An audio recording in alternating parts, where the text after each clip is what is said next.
Hello, this is your girl, IkwerreGirl Acheru, all the way from Talk2Dot. In my channel, I talk about domestic abuse and domestic violence. And obviously, it's the Christmas season and we're coming up to the end of the year.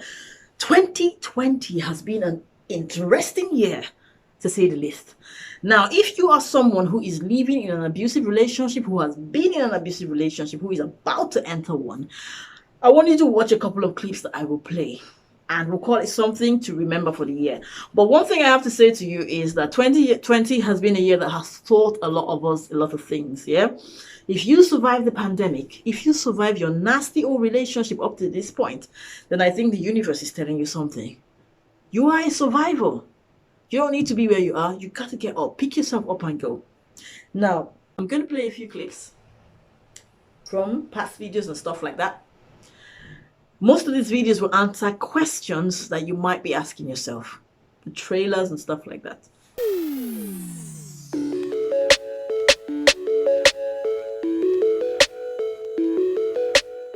Look at the pictures again and ask yourself, does this man look like someone who will shoot his wife in front of his children? Does this family look like there is something wrong or there's something going on at the background that you can't see? No, they look perfectly okay. And that's what I'm trying to say. The friends of this woman that was killed potentially would have noticed that after she got involved with that man, she changed. People, that's what you look out for. You look out for this unusual change in a person's life when they find themselves in a relationship. Don't say, oh, they're all loved up. You know, people change their responsibilities. Nah, it's a pattern. One day cut out the social media. One day social media is only talking about one thing. Oh, I just love him so much. He's the love of my life. Oh, we're doing this together. Oh, we're swimming together. Oh, we're on holiday together. They no longer talk about politics. They no longer make jokes on social media. They don't talk about football no more. They don't comment on people's posts. This is an unusual pattern. A person cannot just get married and just talk about one thing only. Like that's the only thing that exists. That's not right. Secondly, the person gets into a relationship, you don't see them no more. They're with the spouse always. If you should see them, the person is hovering around them. You get me? A lot of times people say, why didn't she cry out? Why didn't she say anything? How are you going to cry out when in fact your Facebook is being controlled by the abuser? You post something, they know you posted, they're deleting it. In fact, you don't even have the password of your own Facebook. You want to make a phone call and talk about it, your phone is bugged.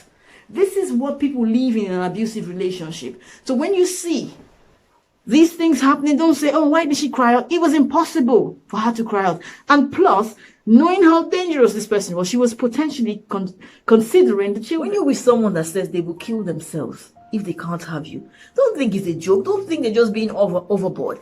If you're with someone that says, I can't breathe without you, really, they cannot breathe without you. When you leave them, they can't cope. They say, no way, we're dying together. And if they can get access to you, they will kill you. And this is just the truth of it. When you're with that person that says, oh, I'm in a dark place now that you've left. I can't cope anymore. My life is over. The truth is their life is over. You were the light in their house. You were the light in their life. Think about it. She had the house. She had the property. She had the career. She had the everything. Ask me now, what did this man contribute to the woman's life? Nothing. So obviously when you leave, you think he's going to let you go. Now in some cases, it may not be finance. You might be the one that provides the emotional support to a person. When you leave, who's going to do that? You might be the one that cooks, that does the cleaning, that keeps everything tidy, organizes, makes sure everything is on point. You may not have the financial advantage. When you leave, who's going to do that for them? Do you get me? There's some men that have carried the whole family of their wife and her children and have family and everything. Then you say you can't take her abuse anymore. You die there. What's that thing? Sniper. She will go and look for sniper and she will snipe you away. You understand? So these were the triggers. The fact that a woman began to say, I can't take the abuse anymore. It started. It increased. It escalated. The fact that a woman said, I'm leaving. Next level. The fact that he got the divorce papers. Next level. The fact that she come back now to collect stuff. Now he's seen her again, which potentially she did no contact. So he had no access to her. He couldn't call her, he couldn't do anything, he couldn't manipulate her anymore. And then she came to the house. Now I killed her that day. But she came with people. So it wasn't possible. Then her brother embarrassed him on tape for the whole world to see. And narcissists cannot take that. Trust me, they can't. They can't do that. No way. They can't. Remember that in their heads, they always feel people are looking down at me, people are talking about me. So even when it's not happening, I know someone who punched the guy in church, men's fellowship. He punched the guy because he felt in his head, the guy says, you're stupid. Only you heard that, no one else heard it. But he justified it. That's why he's done it. If you're with these crazy people, you know they're crazy. That's why you chose to live in the first place. Please, nobody believes that their spouse or their ex-spouse is going to kill them. But the truth is, you need to start thinking like that. You need to start thinking like that. You need to start considering yourself, because when these people strike, they're not thinking about you. They are not thinking about you. When they see that you found out about all their BS, when they found out that you found out about all their nonsense and you cannot be deceived anymore, they're going to stop it. And that stopping means stopping you. Which is why all of the cases of spousal killing, who's left behind? Their children. Why? Because the abusive person never wanted the children. They're not normal people. Look around you. These ticking time bombs are everywhere. It's like coronavirus. They're everywhere. It's spreading. You understand? Identify them. And for all of you that got brothers and sisters that are like this, you've known them since they were a child, and you let them go into a relationship with someone's innocent child and you did not talk. Your hope was that this innocent girl or this innocent man will solve the craze that your family was not able to solve all their years. This innocent person will solve all the problems that you people could not solve all your lives. That this innocent person will now be the person to inherit the family's problem. Let's just marry him off to her. Let's just marry her off to him so that we can be free of that problem. Seriously? You all should be jailed. You all should be jailed alongside your crazy sibling, crazy child. The narcissist's mission is to kill, steal, and destroy, just like the devil. They will steal from you. They will destroy you. They can't have you. They're going to kill you. It's happening every time. You know one narcissist, you know all of them. Those good-looking, careful, quiet, calm-looking, good disposition ones, those are the main ones. Those are the killers. You understand? Those are the killers. Be woke, people. Keep your eyes open. Keep your eyes open. You know these people. They're all... Because people know that they've got this unstable cousin, unstable friend, unstable son, unstable daughter, but they just keep their mouth shut. They don't talk. They don't say anything. What are you talking about? You know. You know for a fact. So please, let's get this. Let's not get it twisted. This man did not kill his wife because he's a pastor that fell out of Christ. Nah. This man did not kill his wife because she did not want to submit to him. Nah. This man did not kill his wife because he was sad, he was in a down place, he had taken to alcohol. Nah. This man was a narcissistic, abusive idiot. And because this woman said, I can't take it anymore, he said, that's it. And that's when the process to him ending her life started. Finally, before I go, my advice to every victim of abuse: if you're in an abusive relationship, right? Don't stay there. Get out. Do it discreetly. Find a way and escape. Don't stay in the family house. Don't try to keep the house. It's a sacrifice. Okay? To be out there on your own, no house, no money, nothing. At least you stay alive. You stay in that house, they can kill you. 1 month later, 2 months later, 3 months, 1 year, 5 years, as long as they know where you are, your life is in danger. Think about your children. If you get killed, your children will have to live a life of trauma. Remember, everything you did in that house was to protect them. So you have to keep protecting them.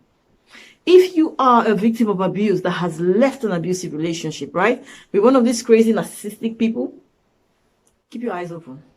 The battle has not ended. I give an example. Remember back in the days when we had slave owners, right? The slave owner will torture and terrorize their slaves, beat them up, whip them, treat them like less than humans. That is exactly what happens in an abusive relationship.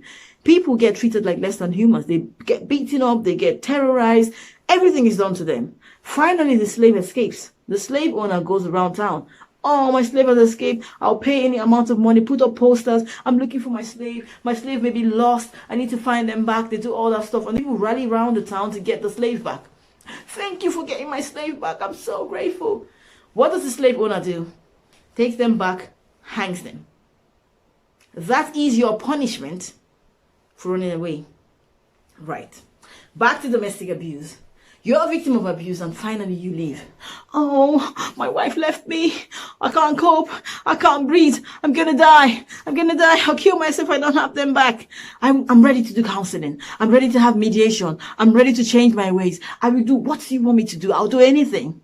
This is just them trying to get you back. Trying to get you back. When you go back, if you go back, if you even agree to meet with them, they might even say, okay, you know what? I know the relationship has broken down, but can we just meet somewhere to have a conversation? Can you just come back and collect your things from the house? Can we just meet somewhere for coffee? Can we just talk about the children for instance? Don't do it. Don't do it. What they're doing is just like a slave owner looking for that opportunity to catch you. Yes, I said catch. They're looking for that opportunity to catch you. Once they catch you, ha, that's it. Case closed. We'll be talking about your story on Facebook. My people, smart up, okay? Smart up. Once again, my heart goes out for this lady who's been killed, but she's at peace now. She's resting. Away from her trauma, her pains and everything. My heart goes out for real for the children who've been left behind, because they have a life ahead of them and they have to find a way to deal with this. Their mother was not killed by a robber, a bandit, a gangster. Their mother was killed by their father. That doesn't go away easily. It doesn't go away. Okay, my people, that's my reaction to the whole thing going on in the Orlando case and extending that to all of the other cases about domestic abuse. As they say, he or she that had ears, hear it. I can tell you a few things, right? You understand? A lot of people will tell you, I hear what you're saying, but it's your choice at the end of the day. I'm different. If you tell me that you are in an abusive relationship, I will tell you, get out. Because I know that you are at a place that you need someone to help you decide. You need someone to push you. You get me? Yeah? And I don't mind.